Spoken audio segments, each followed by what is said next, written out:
안녕하세요. 유럽 여행과 서양 미술 산책의 강종모입니다. 푸른 하늘과 투명한 빛, 그리고 고풍스러운 건물들과 플라타너스 나무. 이번 우리가 산책하게 될 도시는 부드러운 삶의 여유가 넘치는 프로방스의 대표 도시, 바로 액상프로방스입니다. 액상프로방스는 프랑스인이 가장 살고 싶어하는 도시로, 한때 세상에서 가장 살기 좋은 7대 도시로도 뽑힌 적이 있는 곳이죠. 뿐만 아니라 역사, 건축, 유적들이 도시 곳곳에 자리 잡고 있고, 미술관과 박물관 같은 볼거리가 아주 다양한 그런 곳입니다. 올리브나무와 삼나무, 그리고 포도나무 등이 심어져 있는 프로방스의 전형적인 풍경과 함께 고풍스러운 도시의 모습은 정말 멋지다 라는 단어 외에는 특별히 떠오른 단어가 없죠.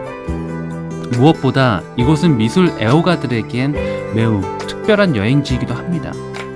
바로 서양 미술사의 거장 폴 세잔이 이곳에서 태어났고 이곳에서 생을 마감했기 때문이죠.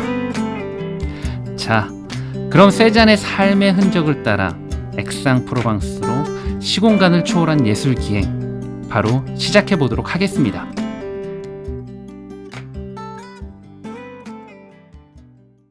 폴 세잔은 20세기 현대미술의 새 지평을 연 그야말로 현대미술에 가장 지대한 영향을 미친 화가로 불리우는데요. 인류에게는 역사적으로 가장 중요한 세 개의 사과가 있다고 하는데, 하나는 아담과 이브의 사과, 또 하나는 뉴턴의 사과, 그리고 바로 세잔의 사과라고 하죠. 세잔은 평소 나는 사과 하나로 파리를 놀라게 하겠다 라고 주변 사람들에게 말하고 다녔다고 하는데, 실제로 그는 자신의 정물화 속에서 등장하는 사과로 서양 미술사의 흐름을 완전히 바꿔놓았습니다. 그 유명한 세잔의 사과가 탄생한 곳이 바로 액상프로방스죠. 하지만 솔직히 그의 작품 속 사과는 그다지 특별하지도 또 먹음직스러우지도 않은 것 같습니다. 그저 그림 속에서 덩그러니 사과 본연의 모습만을 갖추고 있을 뿐이죠. 단단하고 썩지도 않을 것처럼 보이는 사과는 실제로 출품되었을 당시 물감만 떡칠한 그림이라는 악평도 꽤 들었었습니다. 그림을 바라보고 있으면 세잔은 무엇을 보여주고 싶었던 건지, 또 세상을 놀라게 하겠다고 했던 건 무슨 의미인지 괜히 어렵게 느껴지는데, 의외로 답은 단순합니다.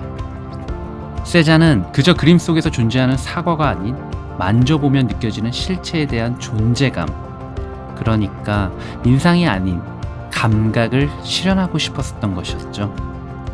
그저 붓질로 이루어진 그림이 아닌 사과의 존재 자체를 그림으로 나타내고 싶었던 것입니다. 그래서 그는 직접 행동을 통한 방식으로 사과에 대한 자신의 경험을 그려넣었죠.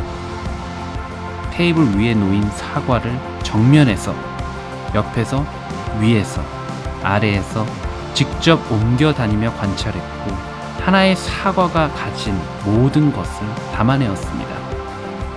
세잔이 세상을 떠난 1년 뒤, 파리에서는 그의 회고전이 열렸었고, 이 전시를 본 피카소, 브라크, 앙리 마티스는 그에게 영향을 받아 입체주의, 야수주의를 만들어내었었죠. 그래서 우리는 그를 현대 회화의 아버지라 부르기도 합니다. 그림을 배우기 위해 꽤 오랫동안 파리에서 생활하기도 했었지만, 젊은 날 미술계의 벽에 좌절을 느껴 자신의 고향인 이곳 액상프로방스로 돌아와 세상을 떠날 때까지 홀로 작업에 몰두했습니다. 그래서 액상프로방스에서 세잔의 흔적을 만날 수 있는 건 그다지 어려운 일이 아니죠. 도시의 중심인 미라보 거리를 걸으면 곳곳에 세잔을 상징하는 표식이 붙어 있고, 그 표식만 잘 따라다니다 보면 쉽게 찾을 수 있습니다. 미라보 거리에서 약 700m 떨어진 곳에는 세잔의 장례식이 치러진 생소베르 대성당이 있고, 멀지 않은 곳엔 폴 세잔과 에밀 졸라가 만났었던 미네 학교, 그리고 매일같이 두 절친이 자주 들락날락거리며 문학과 미술을 논한 카페 레드가르송까지 모두 액상프로방스에 그대로 남아 있습니다. 그리고 가까운 그라네 미술관에서는 세잔이 액상프로방스에서 남긴 작품들도 감상할 수 있습니다. 특히 도심에서 북쪽 언덕길을 오르다 보면 만날 수 있는 그의 아뜰리에는 제가 많은 여행자들에게 강력 추천하는 장소입니다.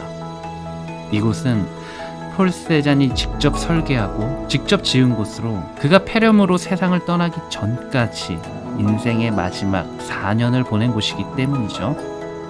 대문 안으로 들어서면 울창한 정원 속에서 소박하고 아담한 2층 주택이 나타나는데요.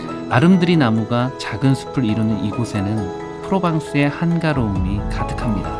그리고 세잔의 손길까지 더해져 차분하면서도 화가의 감각적인 센스도 느껴지는 것 같죠. 1층에는 관람객을 위한 수비니어 샵이 있고 2층에 오르면 세잔의 손때가 탄 화구들과 정무라의 오브제들 등 15평 남짓한 공간에 모두 잘 보존되어 있습니다. 이젤과 대형 사다리, 모서리에는 물감 묻은 작업복과 모자가 걸려있고 화구가 담긴 가방과 또 그가 평소 사용했었던 테이블과 의자, 그리고 물병과 술병 등 그림 속 오브제들까지 그의 그림 속 세계와 인생이 완벽하게 재현되어 있죠. 세잔의 정물 속에서 보던 물건은 반갑기도 하고 마치 그림 속에 들어와 있는 것 같은 착각을 들게 합니다.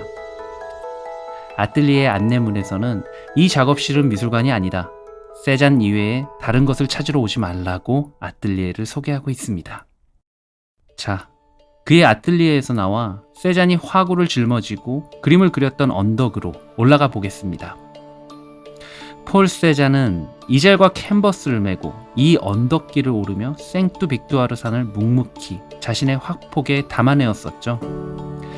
마지막 폐렴으로 세상을 떠난 것도 이 오르막을 오르다 만난 차가운 폭풍우 때문입니다.